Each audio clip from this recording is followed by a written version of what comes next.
Hermanos, buenas noches. Vamos a continuar con nuestro curso La Sangre de Jesús. Esta es la cuarta clase. Y lo que hoy día vamos a ver es lo que el Señor Jesús enseñó sobre la sangre. Con su venida las cosas viejas pasaron y todas las cosas se hicieron nuevas. En 2 Corintios 5:17 dice: de modo que si alguno está en Cristo, nueva criatura es. Las cosas viejas pasaron, he aquí todas son hechas nuevas. Juan el Bautista anunció su venida de nuestro Señor Jesucristo. En Juan 1:28 dice: estas cosas sucedieron en Betania, al otro lado del Jordán, donde Juan estaba bautizando. 29. El siguiente día vio Juan a Jesús que venía a él y dijo: he aquí el Cordero de Dios que quita el pecado del mundo. Versículo 33. Y yo no le conocía, pero el que me envió a bautizar con agua, aquel me dijo: sobre quien veas descender el Espíritu y que permanece sobre él, ese es el que bautiza con el Espíritu Santo. El derramamiento de la sangre del Cordero de Dios debía tener lugar antes del derramamiento del Espíritu. Solamente cuando se hubiera cumplido todo lo que el Antiguo Testamento enseñó sobre la sangre, podía comenzar la distribución del Espíritu Santo. Nuestro Señor Jesucristo señaló claramente que su muerte en la cruz era el propósito por el cual Él vino al mundo, que era necesaria como la condición para la redención y vida que Él vino a traer.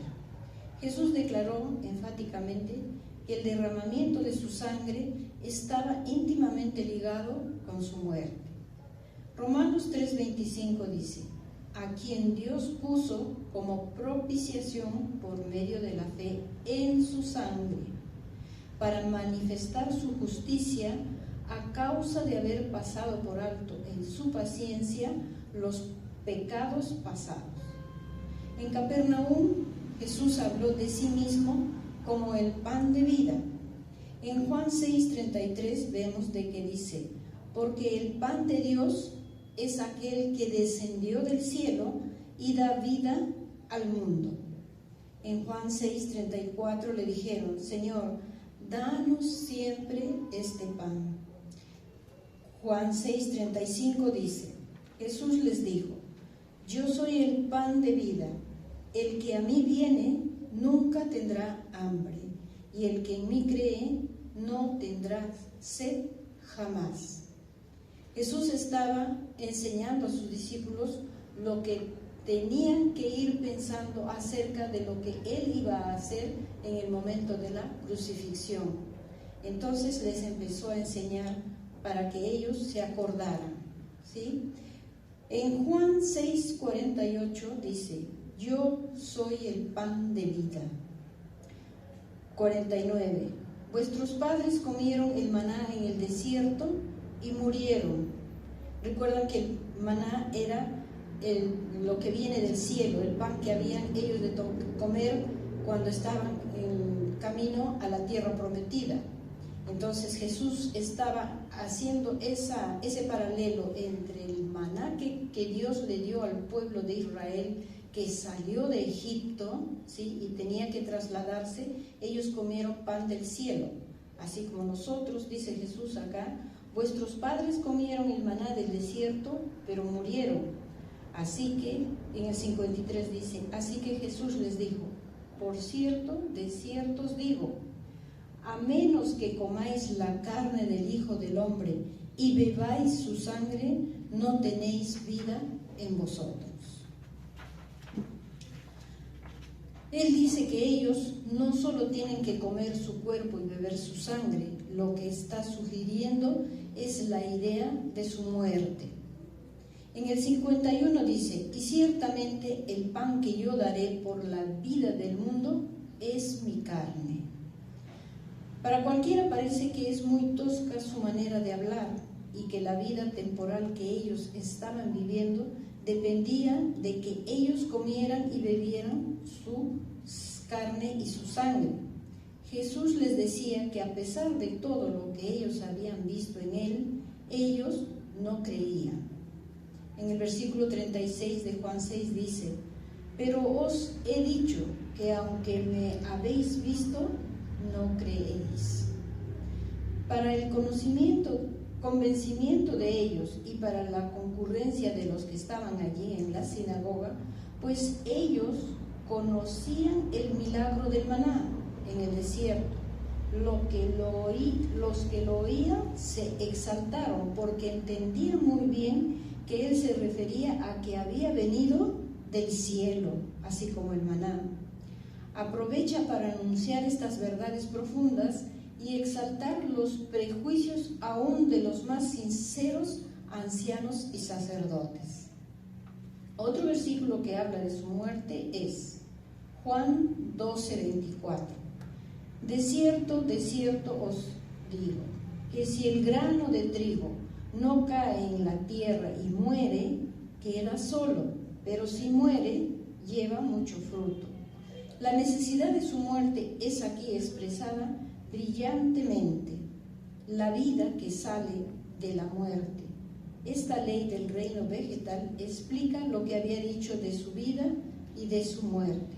Por tanto, nuestro Señor Jesucristo declaró el hecho fundamental de que Él, como Hijo de Dios, nuestro Padre, vino a salvarnos y a restaurarnos de esta vida de perdición, y que solo puede llevar a cabo este propósito por medio de su muerte y derramando su sangre en nuestro lugar, haciéndonos así partícipes de su poder de salvación. Nuestro Señor Jesucristo confirmó la enseñanza del Antiguo Testamento en cuanto a las ofrendas, que el hombre puede vivir solamente por medio de la muerte de otro en su lugar, y así obtener una vida que por medio de la resurrección ha tomado el carácter de eterno. Si nuestro Señor Jesucristo no hubiese resucitado, en vano hubiera sido su obra, porque lo que permitió que esa sangre que fue derramada por nosotros tenía que permanecer por siempre en el propiciatorio, y esa sangre sigue viva allá. Por lo tanto, la resurrección de Jesús permitió e hizo posible que esa sangre valiera por los siglos de los siglos. Entonces, dice, antes de que Él completara y llevara a cabo la obra de dar su vida por nosotros, Él instituyó la Santa Cena diciendo, en Mateo 26:26 dice, y mientras ellos comían, tomó Jesús un pan, y habiendo pronunciado la bendición, lo partió y dándolo a los discípulos dijo, tomad, comed, esto es mi cuerpo. En el 27 dice, tomando una copa, dio gracias y se la dio diciendo, bebed de ella todos, porque esto es mi sangre del pacto, la cual es derramada a favor de muchos para perdón de pecados. ¿Sí? Sin la remisión de los pecados no puede haber vida. El derramamiento de la sangre sobre el altar era la parte principal del sacrificio.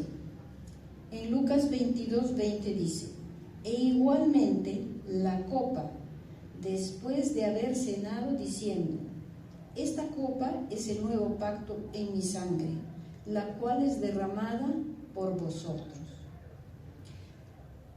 Cuando habla de remisión de pecados, está hablando de que nuestros pecados son deudas. Sin la remisión, sin pagar la deuda de los pecados, no puede haber vida eterna, no puede haber nada. Por medio del derramamiento de su sangre, Jesús ha obtenido una vida nueva para nosotros. Por lo cual el Señor llama beber su sangre. Él comparte su vida con nosotros. La sangre derramada y por el papel de abogado de Cristo, que es Cristo, nos libra de la culpa del pecado, de la muerte eterna y del castigo por el pecado. Jesús es nuestro abogado, es quien ha pagado la culpa por nosotros, por medio de su sangre, ¿sí? Y Él es el que ha recibido el castigo por nuestros pecados. Por lo tanto, su sangre que ha derramado es la que ha pagado todo este precio. La sangre, la cual tomamos por la fe, nos confiere o concede su vida. Ahora vamos a ver la enseñanza de los apóstoles bajo la inspiración del Espíritu Santo. Ese es otro título. Vamos a comenzar. Después de su resurrección y ascensión, nuestro Señor ya no fue conocido por sus apóstoles en la carne. Segunda de Corintios 5:16 dice: de manera que nosotros, de aquí en adelante, a nadie conocemos según la carne. Y si aún al Mesías conocimos según la carne, ya no lo conocemos así. Ahora, todo lo que fue simbólico ha pasado, ha quedado atrás, y las profundas verdades espirituales antes expresadas por símbolos ahora son develadas por la sangre, pero la sangre no estuvo velada, ¿sí? Todo lo demás, las cosas profundas, las verdades espirituales que en el Nuevo Testamento se van revelando por medio de los apóstoles, vemos aquí que la sangre no estaba sin conocimiento de la gente.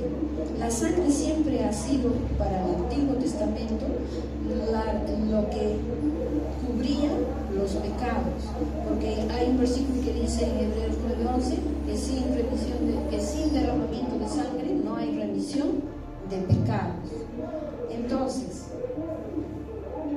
Hebreos dice, la carta a los Hebreos fue escrita con el propósito de mostrar que el servicio del templo ya no era provechoso y que Dios ya no le daba uso, porque Jesús ya había venido. Él, quien es la esencia verdadera de las cosas antes figuradas. Aquí el Espíritu Santo enfatiza la verdadera espiritualidad del propósito de Dios, y es precisamente donde la sangre de Cristo habla de tal manera que imparte un nuevo valor a las palabras. En Hebreos 9:12 dice: ni por medio de la sangre de machos cabríos ni de becerros, sino por medio de su propia sangre, Jesús entró una vez por todas en el lugar santísimo, el que está en el cielo, habiendo asegurado eterna redención para nosotros. Hebreos 9:14 dice: cuanto más la sangre de Cristo, quien mediante el Espíritu eterno se ofreció a sí mismo sin mancha a Dios, limpiará nuestras conciencias de las obras muertas para servir al Dios vivo. Entonces, mediante el Espíritu eterno se ofreció a sí mismo. El Espíritu Santo es el que estaba siempre, en todo momento, con Cristo a la hora de la redención, porque es el que sostuvo a Jesús para que pudiera cumplir su propósito en esta tierra. Entonces, ¿cuánto más? Dice, ¿no? ¿Cuánto más? Si lo de los machos cabríos cubría la sangre de la gente que creía en eso, ¿sí? ¿Cuánto más la sangre de nuestro Cristo, ¿sí? Mediante el Espíritu eterno se ofreció a sí mismo sin mancha a Dios? Esa sangre limpia nuestras conciencias de las obras muertas para servir al Dios vivo. En el momento en que nosotros recibimos a Jesús, la Biblia dice en 2 Corintios 17 que de modo que si estamos en Cristo Jesús, las cosas viejas ya pasaron. Y aquí todas son hechas nuevas. Son hechas nuevas por este motivo, ¿Por qué?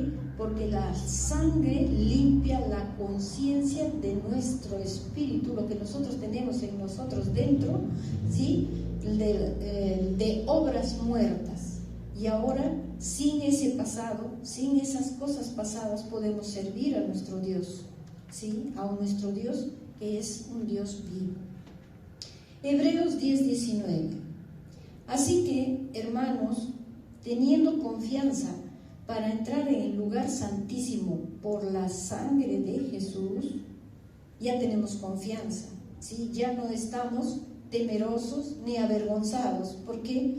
Porque nuestra deuda ha sido pagada. Hemos creído en aquel que nos salvó y creemos que su sangre nos ha limpiado. En Hebreos 10:19 dice: así que, hermanos, teniendo confianza para entrar, ¿sí? Ustedes saben que el sacerdote no podía entrar al lugar santísimo más que una sola vez al año, y no sin sangre, tenía que llevar sangre, ¿sí? Y él mismo había sido lavado con sangre antes de entrar. En el Hebreos 12:24 dice: y a Jesús, mediador del nuevo pacto, y a la sangre de rociamiento que habla mejor que la de Abel. La sangre de Jesús, ¿sí? Es la que inició nuestro pacto con Dios, ¿sí? Un pacto en el cual la sangre que nosotros hemos recibido de Jesús, con la cual hemos sido rociados, habla mejor que la de Abel. Recuerdan que decía que la sangre de Abel aún habla, decíamos, ¿se acuerdan que cuando leímos en las clases anteriores? Aún habla. ¿Por qué? Porque él había sido inocente. Pero imagínense ustedes cuánto más dice que Jesús, siendo nuestro mediador del nuevo pacto, su sangre habla mucho mejor de la obra y de nosotros. Hebreos 13:12. Por lo cual también Jesús, para testificar al pueblo por su propia sangre, padeció fuera de la puerta. 13. Salgamos pues a él, fuera del campamento, llevando su oprobio, y el Dios de paz, el cual en virtud de la sangre del pacto eterno, levantó de entre los muertos a nuestro Señor Jesús, el gran pastor de las ovejas.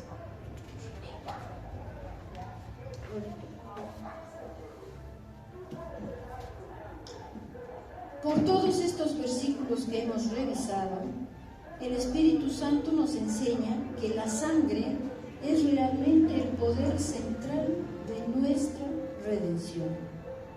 No sin sangre. Es tan válido en el Antiguo Testamento como en el Nuevo Testamento. Cuando Cristo apareció, la finalidad y superioridad del nuevo orden se describen así. El santuario está en el cielo y Cristo es el perfecto sumo sacerdote que entró en ese santuario, ¿sí?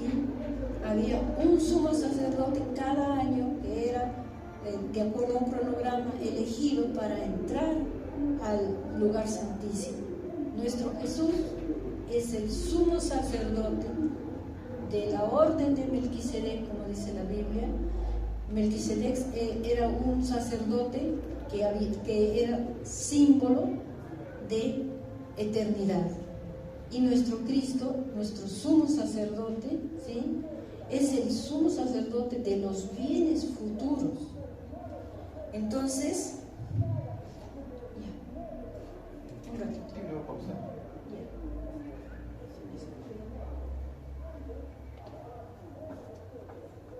Anótelo en un minuto. Entonces, el santuario está en el cielo y Cristo es el perfecto sumo sacerdote que entró en su santuario por los méritos de su propia sangre, es decir, su sacrificio expiatorio en la cruz. Él cumplió lo que la sangre de animales no pudo cumplir bajo el antiguo pacto, porque en el antiguo pacto cada año entraban una vez por todo el pueblo y cada persona tenía que acercarse al templo a hacer su sacrificio por sus pecados. No podían ellos llegar a una fiesta del Antiguo Testamento o a una reunión sin haber limpiado sus pecados o cubierto sus pecados con la sangre de los corderos, de los animalitos.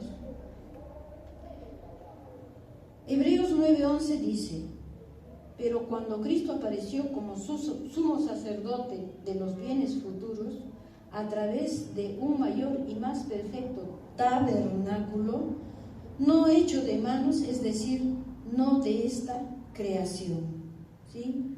Cuando Cristo apareció, o sea, cuando vino a esta tierra, Él era el sumo sacerdote de todo lo que hay en esta tierra. Él lo creó para Él, por Él y para Él. Y dice que Él en el perfecto tabernáculo, el que estaba en el cielo, el que Dios le mostró a Moisés, de donde Moisés tomó copia para hacer el tabernáculo aquí en la tierra, para que Dios viviera en ese tabernáculo. No hecho con manos, por supuesto, porque el pueblo de Israel fue el que lo hizo. El tabernáculo del cielo no está hecho por nadie más que por nuestro Dios, nuestro Padre Celestial. Isaías 42:1 dice: he aquí mi siervo, a quien yo sostengo, mi escogido, en quien se complace mi alma. He puesto mi espíritu sobre él, y él traerá la justicia a las naciones. Amén. La justicia, ¿qué es la justicia? Cuando Cristo Jesús cumplió con su obra, fuimos justificados, ¿sí? Esa justicia es de la que está hablando. Vendrá la justicia a los hombres. Entonces, nosotros, al recibir a Jesús, ser lavados y limpiados por su sangre, hemos sido declarados justos, sin pecado, porque Él cargó con nuestros pecados, Él sufrió nuestro castigo, murió en nuestro lugar, y entonces la justicia que a Él se le aplica, porque Él era inocente, es aplicada a nosotros y somos declarados inocentes por haber creído en Cristo Jesús. Por la obra del Espíritu Santo, Jesús vino en carne humana, vino sobre Él en su bautismo y ministró a Cristo en su muerte, levantándolo de entre los muertos. La redención eterna que Cristo provee hace posible una completa expiación del pecado, quitando de la conciencia la culpabilidad y asegurando a los creyentes la gracia y el perdón. Encontramos la misma enseñanza en los escritos de Pablo, quien tuvo la revelación del mismo Señor Jesucristo. En Gálatas 1:12 dice: pues yo no lo recibí ni lo aprendí del hombre, sino por revelación de Jesucristo. Ustedes saben que el apóstol Pablo, él estuvo predicando y haciendo la obra de Cristo ya mucho después que Jesús había muerto, ¿sí? Porque él comenzó, dice, a perseguir a los cristianos en todo el reino de Israel.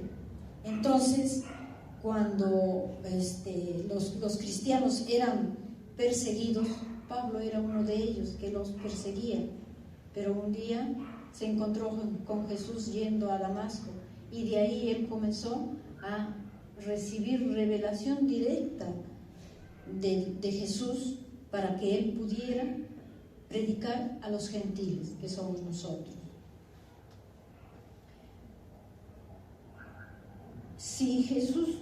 Jesús se lo dijo.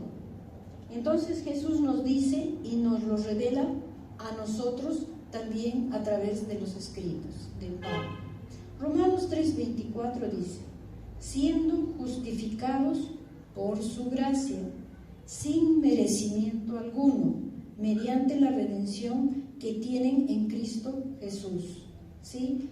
No es por nuestros méritos, no es porque hayamos hecho algo, no es porque nos dimos cuenta de que verdaderamente Jesús es el Cristo, no es por nada de eso, es por gracia, es porque la gracia que nos justificaba la consiguió Jesús, Y todo aquel que cree en esa obra, en la gracia de Dios, en que Dios se reveló al ser humano para poder salvarlo, porque Dios quería que su hombre que había creado no se perdiera eternamente. Mandó a su Hijo. Ese Hijo hizo todo y nosotros, aún sin merecerlo, porque cuando estábamos nosotros, dicen, muertos en nuestros delitos y pecados, fuimos salvados. Amén. Entonces, mediante la redención que tienen en Cristo Jesús.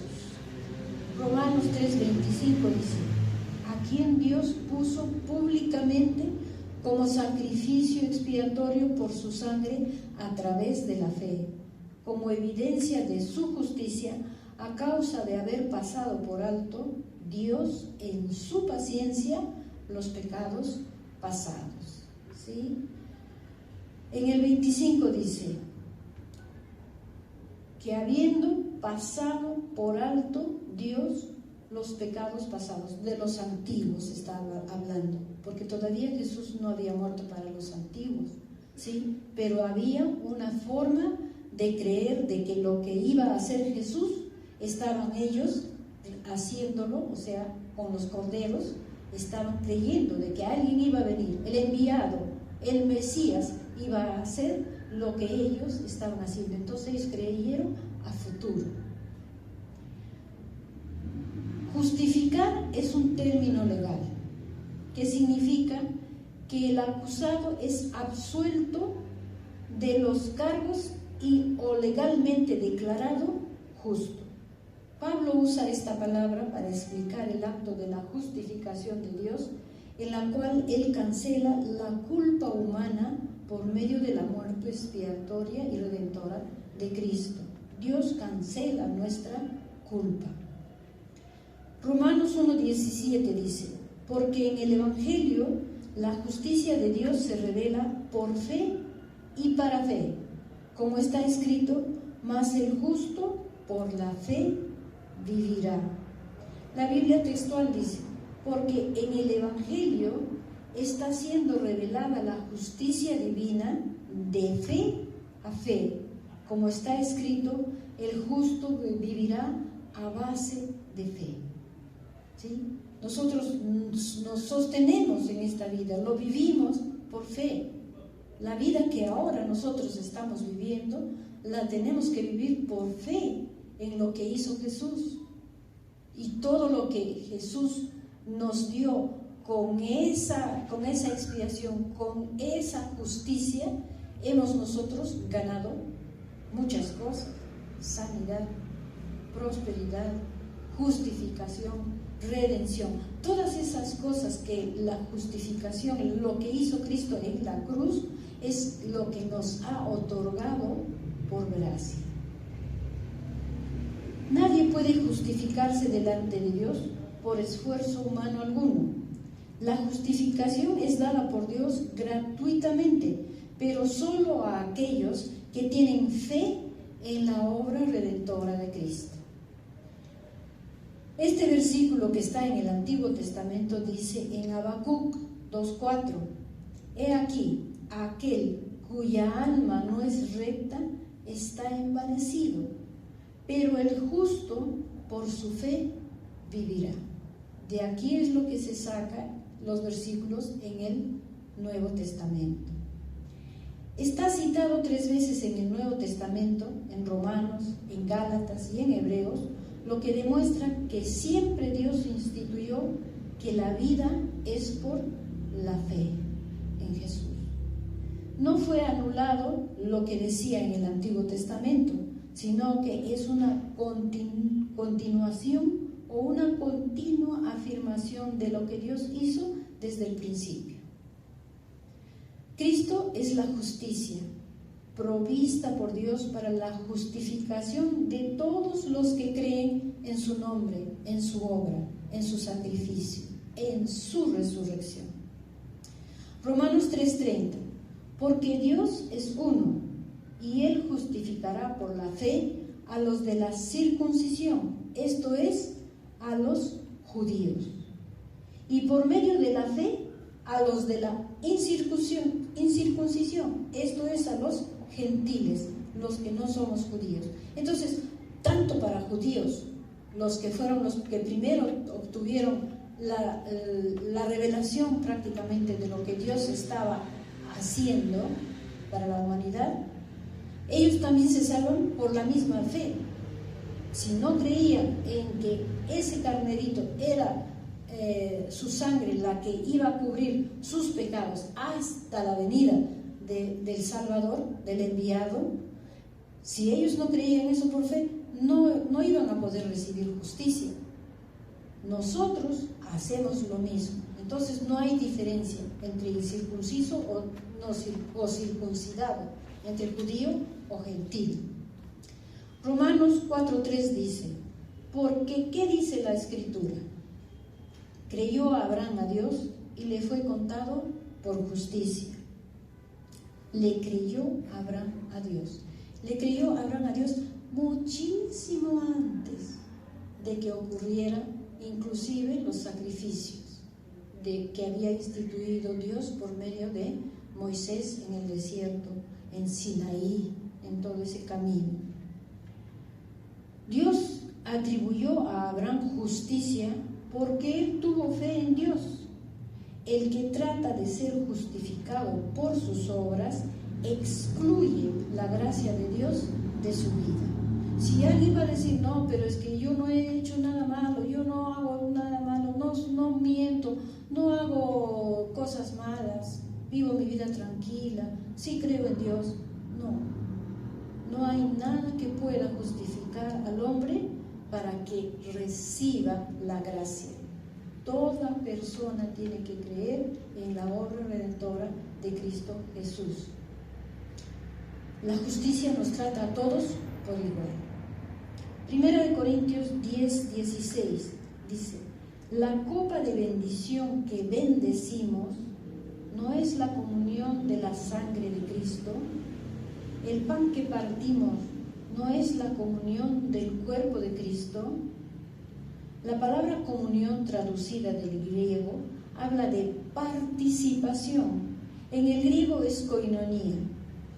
Indica que en la celebración de la Santa Cena, el creyente se identifica con la obra de Cristo. Estamos participando. Por eso Jesús dijo que debemos de comer su carne y beber su sangre. Estamos participando. De esa manera estamos participando de la comunión con Cristo. El justo por la fe vivirá. Rechaza la falsa tesis de los judaizantes que enseñan a los gentiles que la justificación se obtiene por medio de la ley. La ley no justifica, pues si hubiese sido así, Dios no hubiera instituido el tabernáculo en el Antiguo Testamento para que hicieran ofrenda de animales con la sangre con la cual eran expiados sus pecados. Si la ley hubiese sido suficiente, no hubiera sido necesario Cristo. Entonces, la ley no justifica. Pero Pablo insistió en que la justificación solo se obtiene por medio de la fe en Cristo Jesús y que la ley no puede justificar a nadie. Romanos 1:17 dice: porque en el Evangelio, en las buenas nuevas, en el nuevo pacto, la justicia de Dios se revela por fe y para fe. Como está escrito, mas el justo por la fe vivirá. La fe viene por el oír y el oír la palabra de Dios. Es por la fe que viene de la palabra para que sea por fe y no por obras. Estando claro este tema de la justificación, seguimos. Colosenses 1:20 dice: y por medio de él reconciliar consigo todas las cosas, así las que están en la tierra como las que están en los cielos, haciendo la paz mediante la sangre de su cruz. La sangre de su cruz, una de estas dos palabras siempre, sangre y cruz, para enfatizar el hecho de que fue en la cruz donde derramó su sangre, ¿sí? Efesios 1:7. En aquel tenemos redención por su sangre, el perdón de pecados según las riquezas de su gracia. En Efesios 2:13 dice: pero ahora en Cristo Jesús, vosotros que en otro tiempo estabais lejos, habéis sido hechos cercanos por la sangre de Cristo. Los judíos eran los únicos que tenían el derecho de hacer esos sacrificios, aunque también lo hacían de repente otros, pero la Biblia solamente habla de los judíos, pero ellos podían hacerlo porque a ellos se les había enseñado, ¿sí? Pero a los gentiles, los que estaban lejos, los que adoraban ídolos, los que vivían lejos, a ellos no se les había revelado esa situación. Por lo tanto, dice el versículo: pero ahora en Cristo Jesús, vosotros que en otro tiempo estabais lejos, habéis sido hechos cercanos por la sangre. Nos hemos unido en comunión con Dios, con Padre, Dios Hijo y Dios Espíritu Santo por medio de su sangre. Redención. Redención es perdón. Los pecados de los creyentes han sido perdonados por la obra redentora de Cristo, que manifiesta la sobreabundante gracia de Dios. Redención del poder, la culpa y las consecuencias penales del pecado. ¿Sí? Es una cuestión de justicia, de juicio, por eso les decía, porque el perdonar nuestros pecados es cuestión de justicia. El que nosotros no tengamos consecuencias de los pecados que hemos cometido también es de justicia.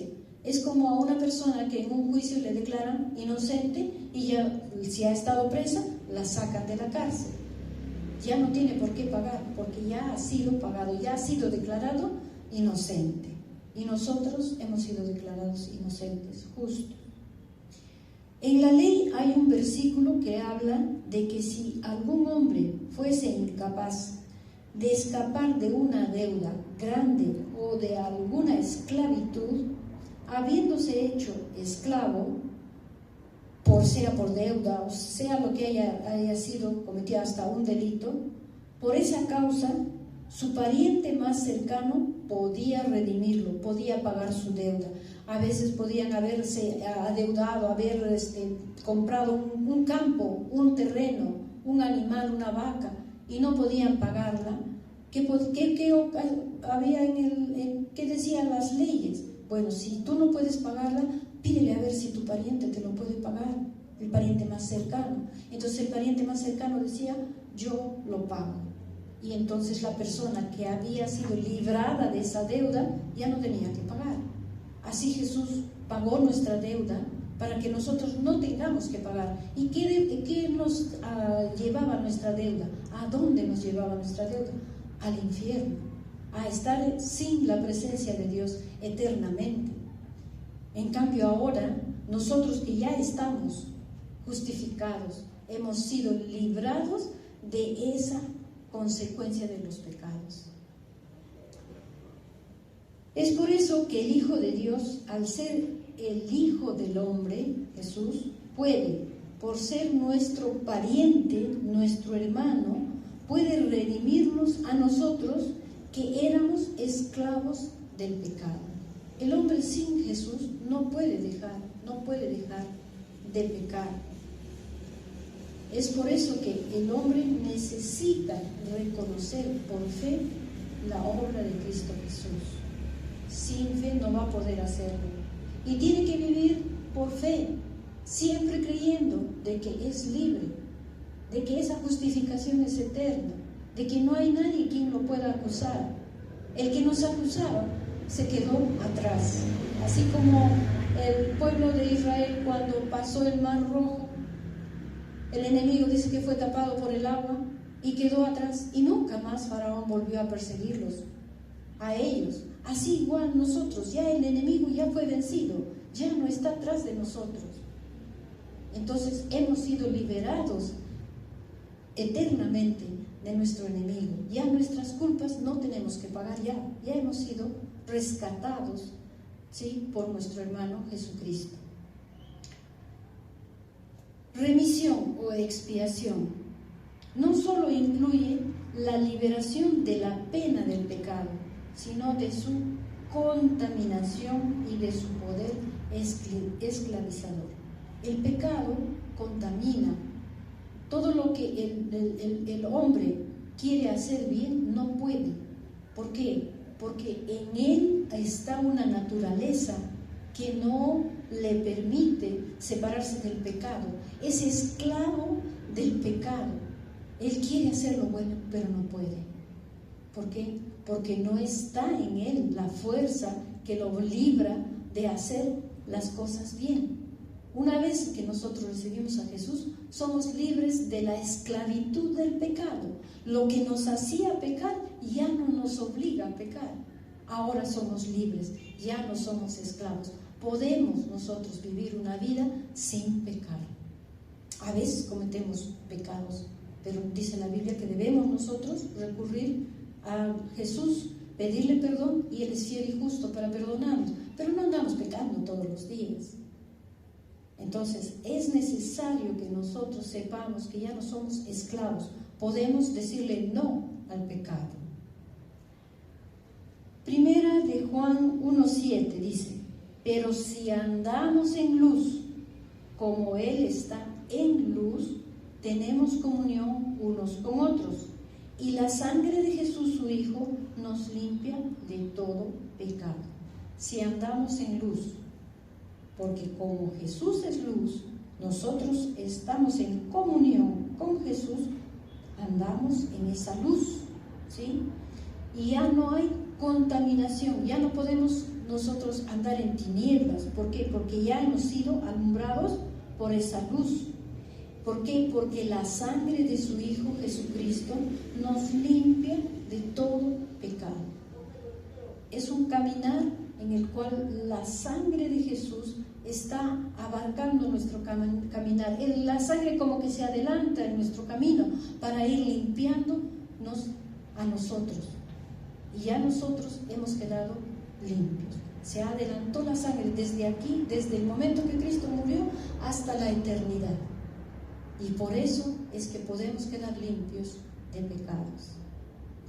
Caminar en la luz, que es el elemento en el que Dios mismo está, constituye la prueba de nuestra comunión con Dios. Esto es, nuestra identidad con Cristo es andar a diario en el eterno, en la luz, en Cristo, en su palabra, porque le pertenecemos a Dios. ¿Sí? Esa es nuestra naturaleza. No tenemos que esforzarnos, simplemente queremos actuar de acuerdo a lo que Dios ha puesto en nosotros. ¿Qué ha puesto en nosotros? Luz. Nos ha salvado de la esclavitud, por lo tanto nosotros andamos libres. Si no andamos en su luz, no podemos tener verdadera comunión entre creyentes, porque siempre vamos a estar en contra de su palabra. La sangre de Jesús nos limpia continuamente, no en el sentido de que cada vez que nos limpie nos justifica. No, una sola vez hemos sido justificados, sino que limpia nuestro caminar de lo que estorbaría nuestra comunión con Dios y con los hermanos. Esa es la sangre, esa es la misión, el propósito de la sangre, que nosotros siempre estemos caminando sin estorbar nuestra comunión con Dios ni con los hermanos. Por eso la Biblia también dice que debemos de aprender a andar sin mentiras, no hablar mentiras. ¿Por qué? Porque no está de acuerdo a la palabra ni a nuestra naturaleza. Es por esto que su sangre nos limpia una vez y para siempre, estando presente en nuestra vida, de manera que guarda nuestra justificación. Hermanos, Espero que hasta aquí les haya agradado cómo está yendo las clases de la sangre de Cristo, la sangre poderosa de nuestro Señor Jesucristo, que nos ha salvado, y esta salvación es eterna. Es algo grato en nuestros corazones saber que Dios es para siempre para nosotros y nosotros somos de Él por siempre. Amén, hermanos. Que Dios los siga bendiciendo. Vamos a volver la próxima clase con nuestra quinta lección. Que Dios los bendiga, hermanos.